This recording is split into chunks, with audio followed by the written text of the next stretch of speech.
नाम है आपका? मेरा नाम मोहम्मद शारिक। इस समय हम लोग जहाँ खड़े हैं कौन सी जगह कहलाती है? ये मठ कमल नैनपुर इज्जत नगर बरेली वार्ड नंबर 29 लगता है, जो कि रेपुरा चौधरी के अंडर आता है। इस वार्ड के सभासद कौन है? इस वार्ड के सभासद बीरपाल फौजी हैं। वीरपाल फौजी, तो ये तो महिला सीट है ना, तो ये बीरपाल फौजी सभासद सीट से लड़े थे, लेकिन उनकी जो मिसेज हैं वो इस समय कार्यकाल संभाली। तो क्या वो आपके क्षेत्र में आती हैं? हमारे क्षेत्र में, हमारे नज़र में तो अभी तक कोई इतने बंदे खड़े हैं किसी को नहीं देखा। उन्होंने आकर के देखा उनको सभासद? नहीं, हमने आज नगर निगम पे जब एप्लीकेशन दी थी वहाँ पर वो जरूर खड़ी हुई थी, लेकिन हमारे यहाँ पर आकर के उन्होंने कुछ नहीं देखा है कंडीशन कितनी खराब हो रखी है। आपने नगर निगम में आज एप्लीकेशन दी, इसमें आपको क्या समाधान, क्या वो दिया? मैंने नगर निगम में जो हम लोगों ने एप्लीकेशन दी है उसमें 3 मुद्दे जो हैं मेनली उसे लिया है। उस पर पहला ये कि जो हमारा नाला है बस्ती के हिसाब से बहुत छोटा है, या तो इसे ख़त्म करा जाए या फिर इसे बड़ा करा जाए, कोई इसके लिए निकाली जाए, समस्या का समाधान किया जाए। दूसरी प्रॉब्लम ये कि यहाँ पर पक्की सड़क नहीं है, इस समस्या का समाधान होना चाहिए। तीसरा ये कि डेयरियाँ बंद हो या फिर डेयरियों से बहाने वाला जो गोबर है ये बंद हो।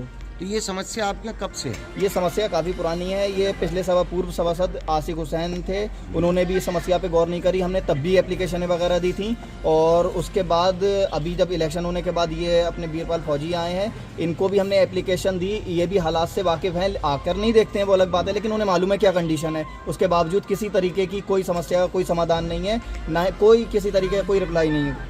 कभी कुछ कहते हैं इसके ऊपर कि हाँ मैं इसको किस तरीके से कराऊंगा या नहीं?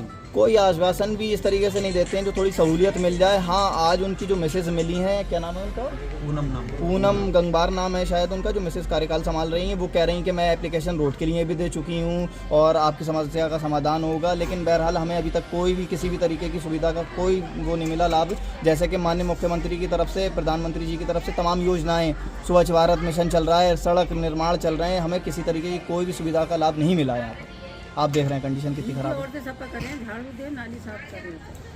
अगर आपकी समस्या का समाधान नहीं हुआ तो आप किस स्तर तक जाएंगे, किस तरीके से आप अपनी इस समस्या का समाधान कराएंगे? आज नगर निगम पर जो एप्लीकेशन दी है, तो मेयर साहब के असिस्टेंट के द्वारा ये कहा गया है कि कल आकर के हम जायज़ा लेंगे क्या कर सकते हैं। वो कल आएंगे, अगर 1-2 हफ्ते के अंदर हमारी समस्या का समाधान नहीं होगा तो हम कलेक्ट्रेट ऑफिस जाएंगे, वहाँ पर जाकर के धरना प्रदर्शन करेंगे। मैं अगर यूँ कहूँ तो कोई मुश्किल नहीं है, लेकिन कहने का मेरा मतलब ये है कि आप इसमें दोषी किसको मानते हैं? कौन इसमें सबसे बड़ा दोषी है, उसको खुलकर बताइए। हाँ, मैं बिल्कुल खुलकर बताता हूँ। इसमें सबसे बड़ा दोषी तो हमारे सभासद साहब हैं, जो बिल्कुल आकर के देखते नहीं है कि प्रॉब्लम है कहाँ, क्या है, या फिर उसे करवाने के लिए उनके लेवल का काम है भाई, वही आगे बढ़ेंगे तो हमें साथ लेकर के तभी काम होगा ना। अगर वो नहीं देख रहे हैं इस चीज़ को तो सबसे बड़े दोषी वो हो गए। दूसरा दोषी इसमें डेयरी हैं, डेयरी और ये डेयरी संचालक जो हैं, ये जो गोबर को उठाने की जगह सबमर्सिबल के थ्रू गोबर को बाहर हैं खूब दबा के, सबसे बड़े दोषी ये हैं। पहले सूखा था तो पब्लिक निकल रही थी, लेकिन इस समय कंडीशन इतनी ख़राब है कि पैदल भी चलना दुश्वार हो गया है, तो सबसे बड़े दोषी ये हैं डेयरी वाले।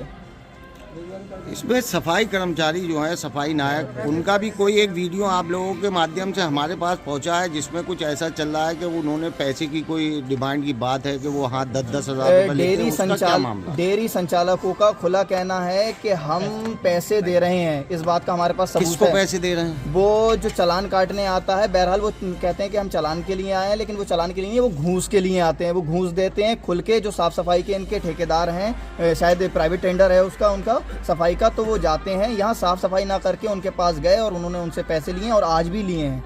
उन्होंने डेयरी वाले पैसे देते हैं उन्हें, वो उसी में बस ठंडे होके बैठ जाते हैं और उनका काम तमाम हो जाता है। यहाँ जो सफाई कर्मचारी आते हैं नगर निगम की तरफ से, वो सब प्राइवेट में ही हैं। देखिए, हमारी तरफ कोई सफाई कर्मचारी शायद ही महीने में 1 आध बार कोई आया हो, इस महीने तो कोई भी नहीं आया, ठीक है। उससे पहले 1 आध बार साफ सफाई हुई। हाँ, आसिक हुसैन जब पार्षद थे उन्होंने नाले की सफाई बहुत दबा के करवाई, लेकिन प्रॉब्लम जब भी हमारी शॉर्ट आउट नहीं हुई, किसी तरीके का कोई सॉल्यूशन नहीं निकला। इन्होंने तो कोई साफ सफाई वाला कोई कर्मचारी नहीं आता, अगर आ भी गया तो वो क्या साफ सफाई करेगा? यहाँ पर हालत इतनी खराब है, यहाँ साफ सफाई की जरूरत नहीं है, यहाँ पक्की सड़क की जरूरत है, नाले का जो निस्तारण होना है उसकी जरूरत है। तो ये मान सकते हैं कि जहाँ तक है ये गोबर जो बहाया जा रहा है डेयरियों से, पैसे के बल पे बहाया जा रहा है। बिल्कुल बिल्कुल बिल्कुल। तो आप लोगों का ये मानना है? 2-3 लोग इसके गवाह हैं, गए थे, जो कि उनके सामने की बात है कि उन्होंने पैसे दिए थे। इसी चीज को दिए थे? कौन साहब हैं?